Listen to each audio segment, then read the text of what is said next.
দাঁড়াও তো জবা দিদি।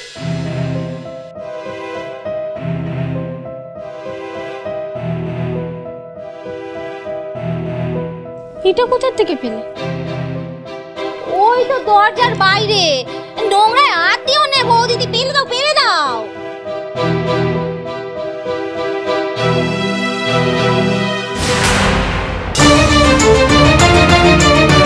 কাল এটা ওই সাধু বাবার গালে ছিল না এই দাবিটা? জবা দিদি, কাল যে সাধু বাবা এসেছিল তিনি কোথায় গো? ওই তো ভোরবেলা বাংলা ঘরে ঝাড় দিতে গিয়ে দেখলাম যে তো চলে গেছে। উনি চলে গেছেন? আচ্ছা ঠিক আছে, তুমি যাও। আচ্ছা।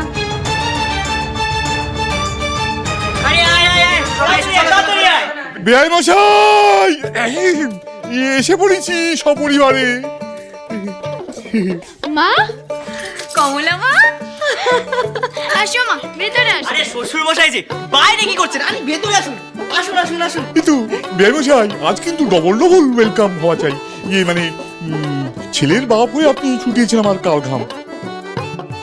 বাবা, তার মানে কি তুমি বলতে চাইছো যে তুমি এখানে এসেছো বাবার কাছে বদলা নিতে? অনেকটা তাই। বাবা, এখন কিন্তু আমি এই বাড়ির হয়ে কোমর বেঁধে লড়বো তোমার সঙ্গে। ক্ষমা করুন বেআই মশাই, পায়ে নদী। ছি ছি ছি, কি করছেন বেআই মশাই? আপনার জায়গা আমার বুকে। আসুন আসুন আসুন। কোথায় আমাদের জামাই বাবা যে ফোন কোথায় গো? একবার দেখি।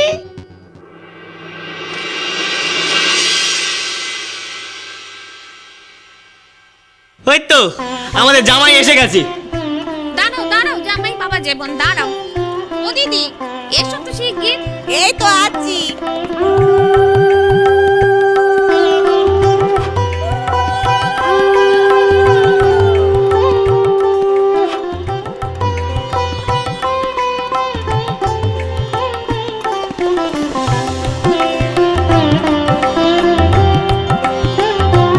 দেখো মেঘ দাদা, তুমি আবার পৃথ্বীরাজের মতো সবকটা মিষ্টি খেয়ে নিও না, তাহলে কিন্তু তোমার শাশুড়িও তোমাকে পেটুক জামাই বলে ডাকবে। জামাই নিয়ে দিচ্ছি, জামাই হচ্ছি ভীষণ খুশি। একেই বলে দেনা পাওনা, গিভ অ্যান্ড টেক পুলিশি। তবে তফাৎ একটাই, আপনার জামাইয়ের থেকে আমার জামাই কিন্তু অনেক শান্তশিষ্ট। আর আমি আপনি লেজ বিশিষ্ট। বউ। আমি না, বাবা বলেছে। ঠিক ঠিক, একদম ঠিক। এমনকি গায়ে হাওয়া লাগিয়ে ঘুরে বেড়াস না, ওই খাবারের জায়গাগুলো যা একটু দেখভাল কর, যেন কোনো ভুল চুক না হয়। হতেই পারে না কাকা বাবু, আমি থাকতে আপনাকে রান্না খাওয়া এসব নিয়ে কোনো চিন্তা করতে হবে না।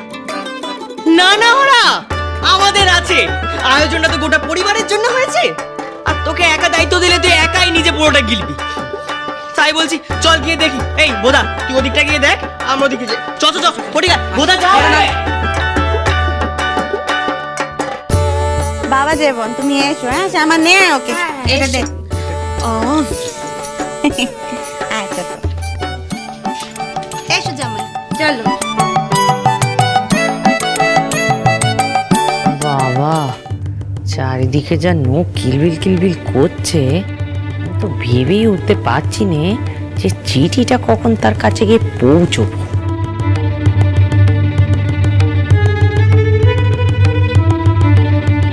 আসুন বেআই মশাই, আসুন আসুন বেয়ান, আসুন আসুন।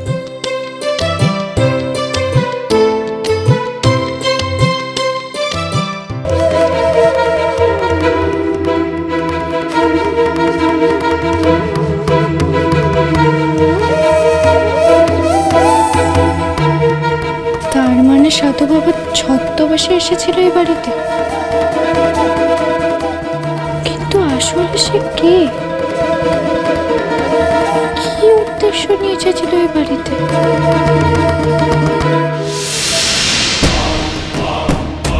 বাহ, সুন্দর। বলছিলাম চন্দ্রকান্ত, দেখি তোমার দাড়ি কই? নিয়ে আসার সময় ধস্তাধস্তি করতে গিয়ে বোধহয় খুলে গেছে। ঠিক আছে ঠিক আছে, আরেকটা লাগিয়ে নিও। আমি চাই না তোমার আসল রূপ কেউ দেখে ফেলুক। আমরা একসঙ্গে কাজ করব, কিন্তু আড়ালে থেকে। আগে জমিদারের মেজ ছেলেকে মারার সব রকম বন্দোবস্ত আমি করে ফেলেছি। তুমি শুধু তাকে এখানে আনার ব্যবস্থাটুকু করে দাও। আমার মাথা মোটা গিন্নি আশা করি এতক্ষণে সে ব্যবস্থা করে ফেলেছে। তুমি এইখানটাতে একটু বসো, আমি কমলাকে এক্ষুনি তোমার কাছে পাঠিয়ে দিচ্ছি। বসো বসো।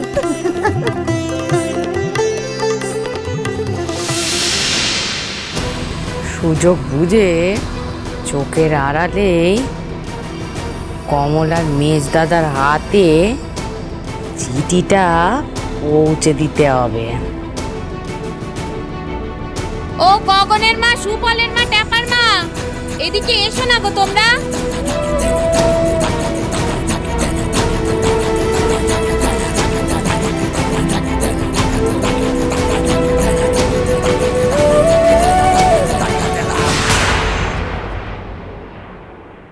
এটা কি?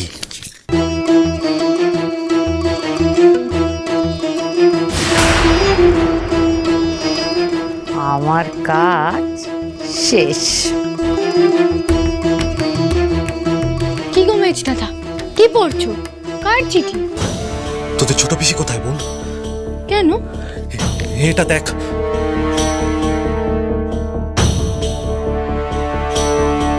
প্রিয় নরেন্দ্র, একটা বিশেষ খবর দিতে তোমাকে এই চিঠি লিখছি। যদিও মুকুজ্জে বাড়ির চন্দ্রাবতীর সাথে তোমার সরাসরি কোনো সম্পর্ক নেই, তবুও জানিয়ে রাখি যে সে বড় বিপদে রয়েছে। মুকুজ্জে বাড়ির সবাই সে কাশিতে তীর্থ করতে গেছে ভাবলেও আসলে আমি তাকে সযত্নে মোহনপুরে তুলে নিয়ে এসেছি।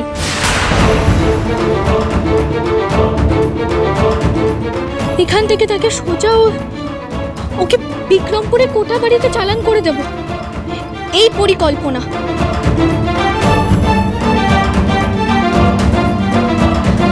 এই চিঠি পাওয়ার পর তোমাদের হাতে ঠিক 3 ঘন্টা সময় রয়েছে। তার মধ্যে যদি চন্দ্রাবতীকে উদ্ধার করতে পারো তবে তো মঙ্গল। নইলে চন্দ্রাবতীর হাত তীর্থ করে মুকুজ্জে বাড়িতে কোনোদিনও ফেরা হবে না। কমলা, কমলা, আমাদের বাড়ির বড়দের এক্ষুনি জানাতে হবে। ওনার কোনো ক্ষতি হওয়ার আগে ওনাকে উদ্ধার করতে হবে। পুনশ্চ লোক জানাজানি করলে চন্দ্রাবতীর নামে ছিছি তো হবেই, সাথে মেয়েটাকে প্রাণও হারাতে হবে। ইতি সাধু বাবা। সাধু বাবাটা কে? সেদিন নকলদারি দেখেই আমার সন্দেহ হয়েছিল এই বাড়িতে কেউ ছদ্মবেশে ঢুকেছে মেজ দাদা। তবে উনি আমাকে চিনলেন কি করে? আমাদের এক্ষুনি কিছু একটা করতে হবে কমলা। কিন্তু তুমি এই চিঠি পেলে কি করে মেজ দাদা? আরে হঠাৎ করে আমার কোলে এসে পড়লো। আমাদের আর সময় নষ্ট করার মতন সময় নেই। জামাইকে ডেকে দে, আমাদের এক্ষুনি মোহনপুরে বেরোতে হবে। না, একদমই না। না মানে? না মানে আমার মন বলছে এটা কোনো বড় সড়ো চক্রান্ত। আর ছোট পিসি যে বিপদে পড়েছে সেই চিঠি তোমার কাছেই বা আসবে কেন? আর আজ তোমার আর সাবুর আশীর্বাদের দিন। এই শুভ অনুষ্ঠান ছেড়ে তোমার যাওয়াটা উচিত হবে না। তাহলে চন্দ্রার কি হবে?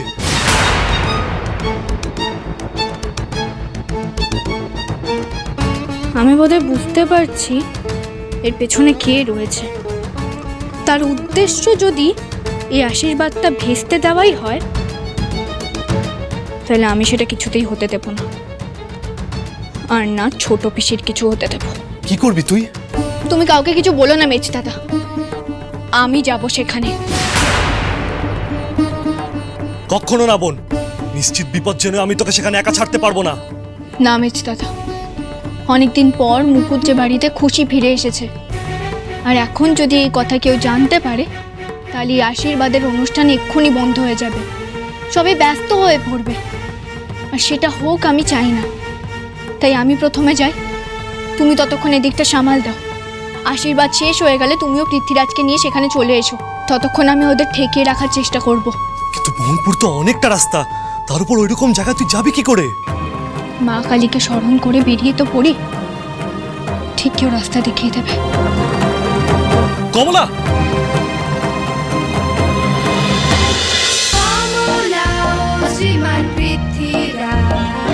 চলো চলো চলো চলো চলো পাল্টা।